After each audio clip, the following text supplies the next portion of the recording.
From AccuWeather.com, this is AccuWeather Daily, a brief host-read article. It's weather news in a nutshell. AccuWeather meteorologists are warning about a daily risk of severe thunderstorms shifting from the Rocky Mountain states to the Appalachians in the coming days. The main threat will be from high wind gusts. The severe weather setup through this weekend will be an example of occasional flare-ups that occur during the autumn. This time of the year sometimes brings significant severe weather due to more vigorous storm systems, a strengthening jet stream, and increasing temperature contrasts, with summer-like warmth clashing with winter-like chill. A storm bringing heavy rain and mountain snow on Tuesday in California will transfer some of its energy eastward across the Rockies and onto the plains for the middle and latter part of this week. The first day of the severe weather activity will be today. It will affect a large portion of the Interstate 25 corridor and major highways that bisect it from central and eastern New Mexico to eastern Wyoming, southeastern Montana, and the western portion of the Dakotas. Wednesday's severe weather threat includes the major metro areas of Denver and Colorado Springs, Albuquerque, as well as Rapid City, South Dakota, and Cheyenne, Wyoming. Along with the high wind gust threat and an AccuWeather local storm max gust of 70 miles per hour, some of these storms may bring pea-sized to golf ball-sized hail. In a few extreme cases, the hail could cover the ground. On Thursday, the risk of severe weather will begin to shift farther to the east over the plains states. Thursday afternoon and evening's severe weather risk will extend from the Texas and Oklahoma panhandles to eastern South Dakota. Along with storms packing strong wind gusts, some of the storms will bring flooding downpours and moderate hail. Thursday's AccuWeather Storm Max wind gust is 75 miles per hour, which is the strength of a Category 1 hurricane. The main energy from the California storm is forecast to lift northward into Canada on Friday. Now, because of this, thunderstorm activity over a portion of the plains and Mississippi Valley are likely to be more spotty in nature.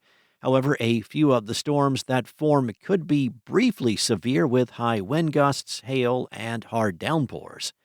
Friday's sporadic severe weather risk will extend from Wichita Falls in the northwestern part of Texas to Des Moines, nearly in the middle of Iowa. Like Thursday, Friday's AccuWeather Storm Max wind gust is 75 miles per hour. The severe weather potential will increase on Saturday as a ripple in the jet stream circulates across the southern plains and an influx of Gulf moisture increases over the lower part of the Mississippi Valley. Saturday's risk of severe weather will extend from the northeastern corner of Texas, northern Louisiana, and eastern Oklahoma to central Illinois and southwestern Indiana. The severe weather risk includes St. Louis, Little Rock, and Memphis.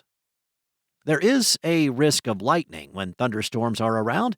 Because of Saturday's severe weather threat, there is the potential for lightning delays at some football games. AccuWeather's Brett Anderson said, "We have highlighted an area where there is a moderate risk of severe weather over the middle portion of Arkansas. This means there are likely to be more numerous severe thunderstorms in this zone, and there is also the possibility of a few tornadoes."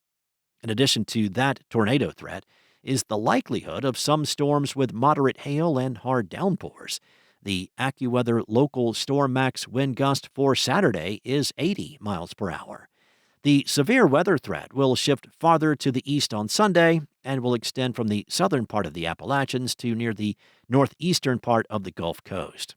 Atlanta, Chattanooga, Tennessee, and Birmingham, Montgomery, and Dothan will be at risk for some severe weather on Sunday.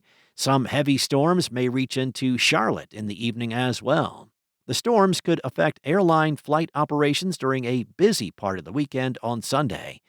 The long-running drought conditions over a large part of the Mississippi River drainage basin have caused water levels on the waterway to drop to critical levels.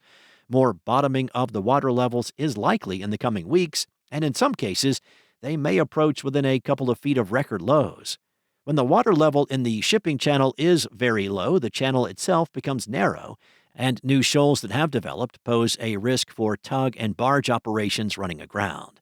Low water levels force lighter weight loads and fewer barges that can be safely pushed up and down the river. The depth of water levels at some of the ports may also be too shallow for normal operations. When the Mississippi River shipping method is compromised, more expensive means must be used to transport goods and grains in the region. These costs can eventually be passed on to the consumer. That's all for now. You can find more regional forecasts and science-based articles at AccuWeather.com. And for your local forecast at your fingertips, download the AccuWeather app. Enjoy the rest of your day. Be safe. I'll be back tomorrow with more from AccuWeather.